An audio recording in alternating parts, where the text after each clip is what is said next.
Ողջույն, առաջին լրատվականի տաղավար մեզ հետ The Armenian Assembly of America co-chair Anthony Barsamyan will join us from the US.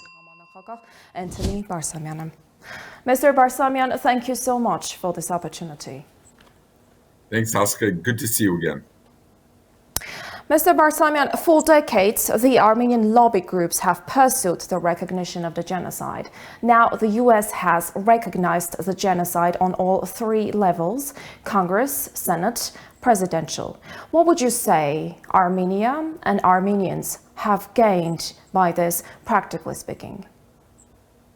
Well, the genocide obviously is a historical fact that needed to be fully affirmed in the United States. I think now more than ever, we turn to security. So the Armenian genocide was a threat to Armenian lives in the Ottoman period. Now we turn to the modern era in Armenia. And the genocide really is a warning to the world that it could happen again. And as we saw in Artsakh, it could happen tomorrow.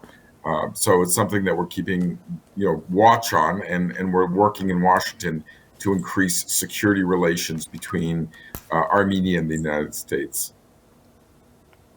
Would you say that the recognition of the historic fact is being capitalized so as to prevent another genocide? Since we know the newly formed geopolitical situation in the region, the threat from Azerbaijan backed by Turkey is still there.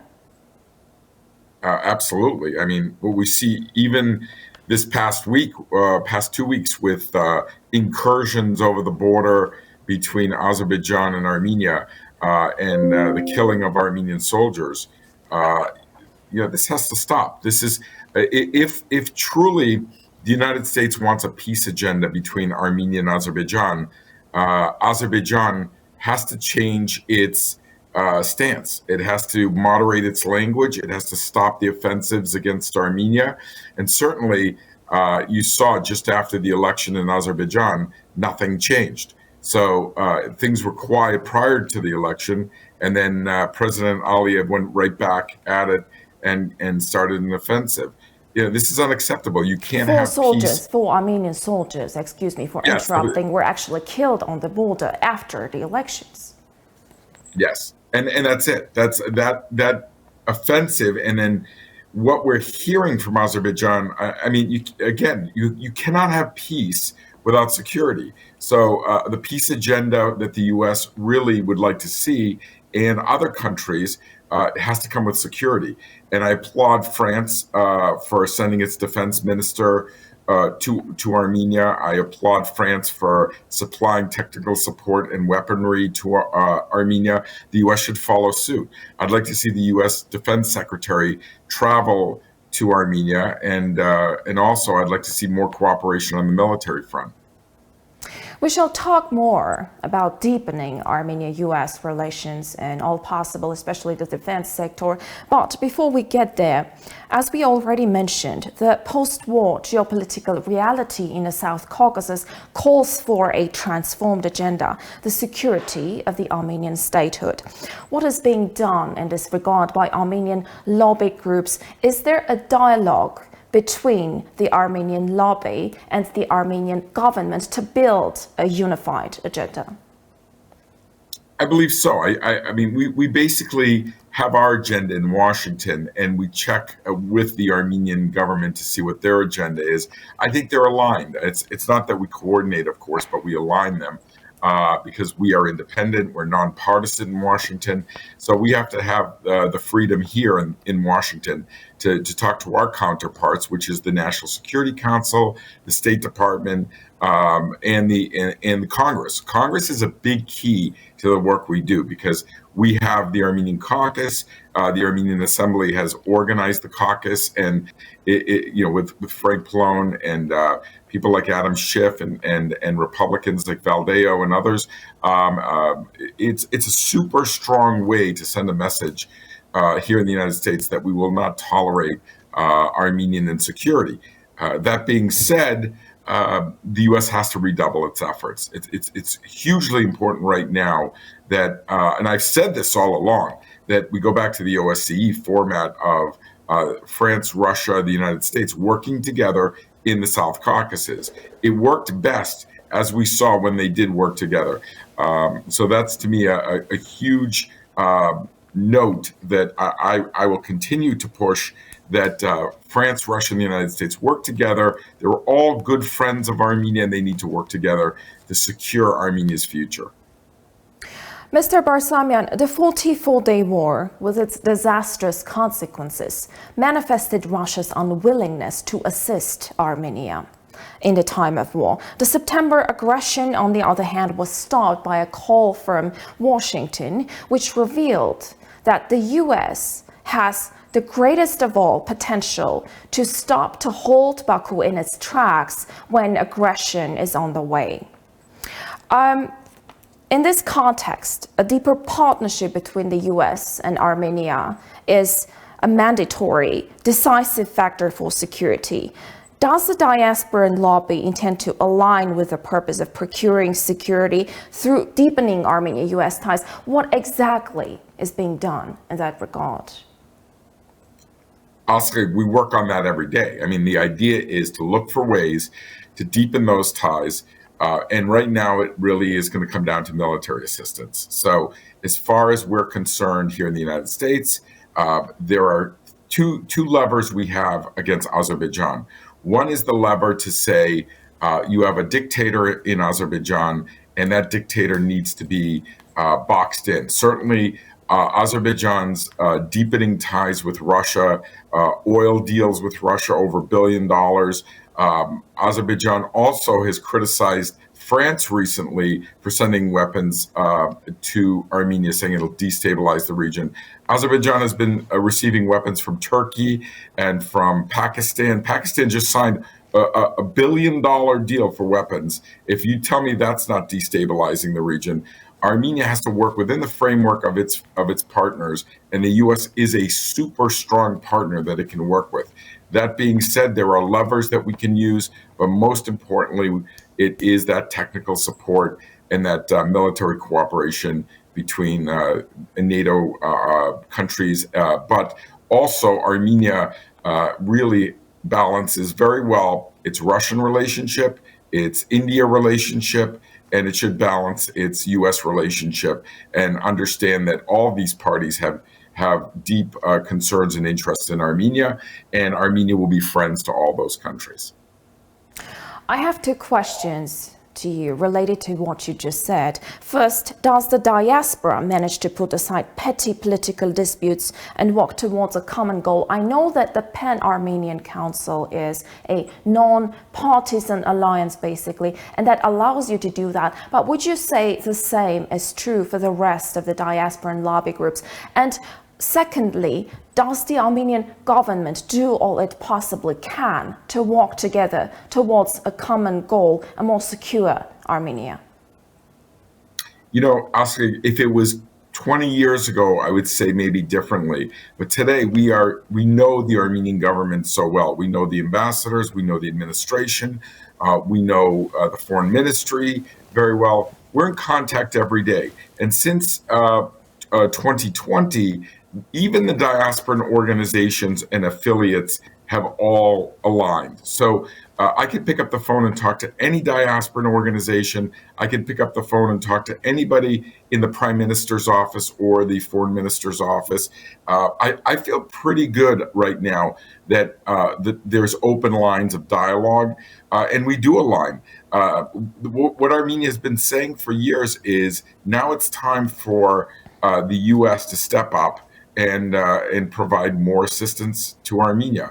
As you see in the United States, we can't even get a package passed for Israel and Ukraine for billions of dollars. Armenia should be a part of that package. I've always said Armenia needs to be at $1 billion level. And for that to be done, it's going to take the Armenian Americans this year, in a political year, to express very firmly on the Democrats and the Republicans, we expect more from the U.S. as it relates to security for Armenia.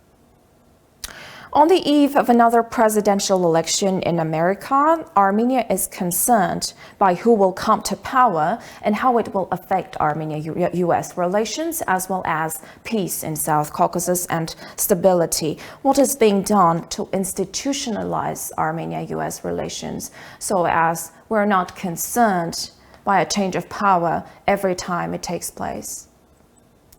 Well, again, the Armenian Assembly works with the with Congress, with the State Department, and with the National Security Council. It doesn't matter who's in those seats, but there are better voices in there that help Armenia. That being said, the policy never changes. So if we're going to shift policy towards a stronger U.S.-Armenia relation, we really have to start with the administration and with the president. We need to see what their agenda is for Armenia. And right now we're in that process. We have an advocacy conference in April in Washington. We'll talk to the Democrats, we'll talk to the Republicans, hopefully meet with administration. We have meetings ongoing with State Department as soon as next week, where we'll get a better sense of how the policy is shifted to support Armenia. Mr. Barsamian, it is well known that in real politics, geopolitical interest is much weightier than a common value system democracy. Armenia is a foothold for Russia in South Caucasus, and if the US wants to weaken Russian influence in the region, render Russian presence here baseless, they will need to establish peace. Instead, we see Baku protracting the peace process. Its preconditions are becoming more and more absurd, like, for example, Armenia should change its constitution if Armenia wants peace. Clearly, this is being done to halt the peace process, to prolong Russia's presence here and influence. Why doesn't the US go all in to ensure that peace is established and they gain their own geopolitical interest? I think the U.S. is very concerned about where Azerbaijan is heading. Azerbaijan, is basically falling into the sphere of Russia and Iran, and Armenia is moving west. That being said, Armenia has traditional partners in the region, and that will take time and also should be balanced. Armenia is a place where you have Russians and the U.S. and other interests, and I think that's okay. It's not a bad thing to keep all those relationships, but the U.S. has to really focus on the corruption in Azerbaijan. I don't believe there's a peace agenda there. I think Aliyev can't afford peace, actually, and as a result, I think that you're going to see things like the Magnitsky Act enforced against Azeri interests, because they're dealing with Russia. They're backdooring Russian oil through to the West. Europe, some elements of Europe have been bought off, so they're not talking about Russian oil and the lack of the blockade. As you saw just this week, the U.S. added more sanctions against Russia, and that's going to really affect Azerbaijan. I think Armenia needs to be the gateway to balance East and West, and I think you're seeing that happening by the countries that are now aligning with the United States, or with Armenia and the United States. I think the Armenians are playing it somewhat well, that they are balancing off all their interests. They're a democracy, they have free speech, they have free rights, and that's something to be applauded. Back to the presidential elections and possible results. What should we expect in both case scenarios? In case Democrats win and in case Republicans win, and who should Armenians in the United States vote for? So I've been at this for some time in the United States. I've been through many cycles. It's difficult in the United States because people see it as a zero-sum game. So there's no way you can look at the Republican and the Democratic candidates or the president and say you're going to get everything. So what you try to do is build those relationships over time. So my recommendation would be that Armenia just stay the course, deal with its honest brokers in Washington. The U.S. government has excellent foreign service people, the diplomats, the ambassador, of course, the U.S. ambassador. And that being said, we on the U.S. side will play or will work on the political. We, the Assembly, always attend the Republican and the Democratic national conventions. We hear what their platform is and how it aligns with Armenian Americans' interests. We have a huge amount of Armenians in California, and as we're seeing now, there's a large number of Armenians in the Midwest. So the states that are really up for grabs are Michigan, Wisconsin, Nevada. We have Armenians in those places, and those Armenians vote. So we need to align our interests. As you know, politics is messy, but it's something we've dealt with for many, many years. So this isn't new to us, and we'll do our best here in the United States to make sure that our agendas align. Mr. Barsamian, but we have seen the Democrats, Biden, namely, recognize the genocide and push forward the peace process. Does this not imply that the Armenians in the US should vote for the Democrats? I think that President Biden has done a fair job. He obviously understands how important the Armenians are in the United States. The problem is he needs to push forward a security agenda together with a peace agenda. There's no way that Armenia can have a peace with Azerbaijan unless the U.S. enforces security agenda and enforces the right of the Artsaksis to return home. That being said, it has to be an international mandate to protect Artsakh so that those citizens of Artsakh can return to their homes. Are you saying that the Republicans would do more for Armenia in the defense sector? I think the Republicans really have to define that now. There is a definite interest, or there's a definite advantage for the president when he's the sitting president. We know what Joe Biden will do. We're not sure what the Republican candidate will do, whether that is Nikki Haley or Donald Trump or others. We don't know. But the point is, they have to articulate how they're going to win over Armenia's support. And as of right now, that's not clear. We hear a lot more from the Democrats. The President Biden is in very good communication with us, and that's something we appreciate. Let me suggest another shortcut to peace in the region and a weaker Russian influence. If the US-Armenia relations find their way to an agreement, are enforced on paper, signed, neither Azerbaijan nor Turkey will dare attack a US ally. Why not go this way? It's a fair question. I mean, if there is peace, there has to be a wrapper of security guarantees for Armenia. Armenia really is a place where the world should look at as a model. It's democratic, it's free, they have the best education system, they have an engaged diaspora who supports Armenia. All these are models for a country for success. The one thing Armenia doesn't have is a strong guarantor of its security, like Turkey is to Azerbaijan. And Azerbaijan really is on thin ice because after its oil runs out, there's not much it can offer the world. But let's see if they're smart enough, the Azeris, to develop a peace agenda for their own self-interest. I think the people of Azerbaijan would love peace with Armenia. So wouldn't the people of Turkey. If our neighbors moderate, and you'll start by the rhetoric. If you see the rhetoric changing towards Armenia, then you know there's moderation. Then things will change in the region. Armenia gets along well with Iran. Armenia gets along well with other countries in the region. They're building relations in the Middle East. They're building relations in Israel. Those are all important things that will help Armenia in the future. Armenia and the US are discussing the signing of a nuclear agreement right now. What's the security component in this? I think it's fantastic. I think that everybody wants to see an Armenia safe on the nuclear front, and nuclear energy is important to Armenia. So having the US involved in that is something that we should encourage.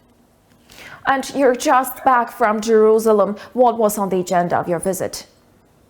So obviously we have a vibrant community in Jerusalem, and I applaud them for standing up. Finally, the community, along with the patriarch, said enough's enough. So there's been some elements of corruption that's hit the Armenian quarter, and specifically with Armenian priests making deals with nefarious characters in Israel. The community stood up, the patriarch stood up they've done a good thing, which encouraged us to go to Jerusalem and meet with our counterparts there. We have deep ties among some of the organizations, and now we're talking to the government of Israel.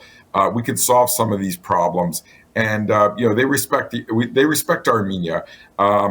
They are very pragmatic, but at some point they're going to understand that Armenia is important to their security equation in the future. And the one thing I've always said is Armenians live well in Israel. Jews live well in Armenia. So the Jewish community is more than welcome to come to Armenia, invest and live. And Armenians should go to Israel and live. That's a very good relationship. We understand each other culturally, and we have decades and centuries of relationships. And last but not least, you know that Armenia agreed that COP22 be held on Azerbaijani territory in return, basically, for 32 prisoners. What's your comment on this? I think the US and Armenia needs to do more. We still have prisoners of war, and I can't imagine why those leaders are still held, the Artsakhi leaders. It's time for Armenia and the United States to force Azerbaijan, if they want peace, prior to COP22, to release all prisoners. That was the agreement after the war. Right now, it's unheard of to have a leadership of Artsakhis held in Baku, and there won't be a peaceful COP22 because all they're going to be talking about is the leaders from Artsakh being held. So if that's what they want as the headline from COP22, they can do that. They need to release them today. I would like to see Armenia and the US redouble their efforts, including the European Union, to get all the prisoners released immediately. Thank you so much for this opportunity. Thanks. Good to see you, Astrid. The Armenian Assembly of America co-chair Anthony Barsamyan gave an interview to the First News Channel tonight.